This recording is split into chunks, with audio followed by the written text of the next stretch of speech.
Hey guys, it's Baron J67 coming to you again, but today is going to be something different. So I'm starting a series because I've seen a lot of chatter and I had a lot of back and forth with different people about the trailer reaction I did with Trigger Warning with Killer Mike.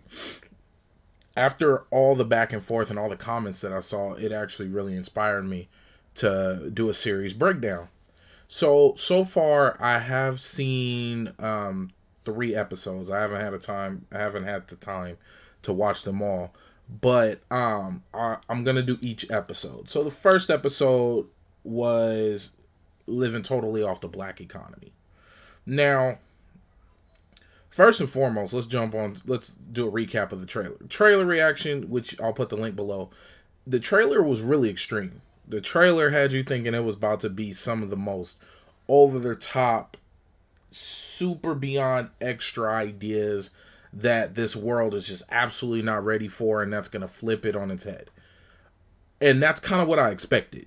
Now, when I watched the first episode, it was actually way more tame than I thought it was going to be.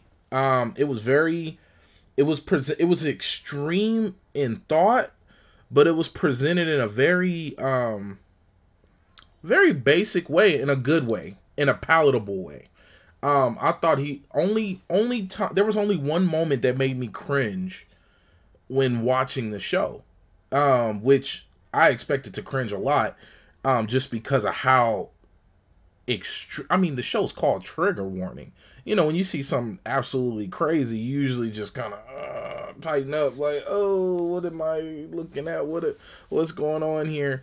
But it wasn't that bad. So I'm going to jump into some basics about it. So the first episode was keeping money in the black economy and surviving 3 days. He was in Atlanta and he had a concert in Athens, Georgia, and he wanted to survive for those 3 days, only spending money on black-made products and black-made companies. Even so much so that I was introduced to a company that's new to me, Figures cell phone company, which is something I had no idea existed until the show. And then he even interacted with the We Buy Black movement or website and got products such as hygiene, this and that. But he actually had a really hard time finding food because there aren't that many black collectives of farms and grocery stores, which he did end up finding one. But the whole concept behind that, I knew a lot about already, you know, with different ethnic groups and how long they keep the money cycling within their community. And I already knew, and it's a shocking statistic to people who don't know, but the black dollar stays within the black community no longer than 6 hours, when some communities it cycles for weeks, days, you know, and then for our community, 6 hours. So I can understand why he pursued this goal, just to kind of, I think it was more to gauge how hard it was. But there were some things that really stood out to me, because a lot of the comments I seen regarding this show was how racist it is. I didn't get racism from the first episode. I didn't get that at all. I just seen that he was trying to see how well his people's economy, if he could survive only off of spending money with his own group of people and keeping the money cycling within its own community. And then there were some major points that people were bringing up, such as when he was speaking to the gentleman who owned the grocery store, and he brought up the topic of study the white man and how he is successful in his endeavors. You know, that was actually a really powerful quote. They could have easily cut out of the final cut and of the show, but to say that showed a lot. Like, you know, hey, this Caucasian group of people, which breaks down into many different cultures, but they're doing pretty well. Let's see how we can mirror that. Also, it was weird seeing how the sobriety was really messing with him.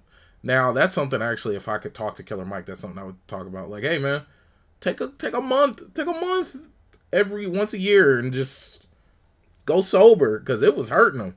Damn, I feel bad. I don't partake in too much of anything, but I could clearly see the sobriety was beating his ass. Um, and it was funny, like it was the little things. Like I noticed he couldn't get it to his canned goods because he didn't have a black created or black owned can opener. Um, and the one thing that actually really made me cringe about the show was the that I felt was most extreme and unnecessary, but I get why he did it, but it felt awkward, was the radio show interview. Now I get the whole point. He was trying to completely interact within the black community. So it wasn't a black radio station and it wasn't a black radio host, but it was weird seeing him speak through somebody else. That part threw me off and it felt super excessive.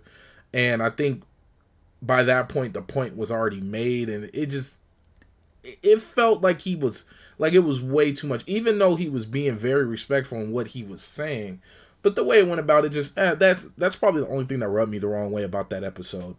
But I loved how there was points. I took notes, so just letting you guys also keep looking at. And reconnecting the communities on all levels.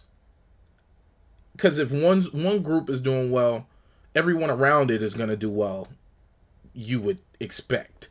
If your smallest, most least successful group begins to be successful, hey, why not? Everybody's gonna grow.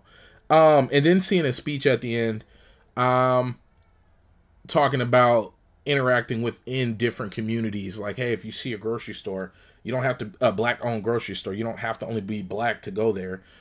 Everybody can go there. Everybody should spend money there. The food's edible for everyone, and it's it was overall, and I'm rambling, and I'm having a hard time doing this because this is something different. I normally don't do this type of stuff, but all in all, it was dope. It was really good. It caught my attention. It was so different,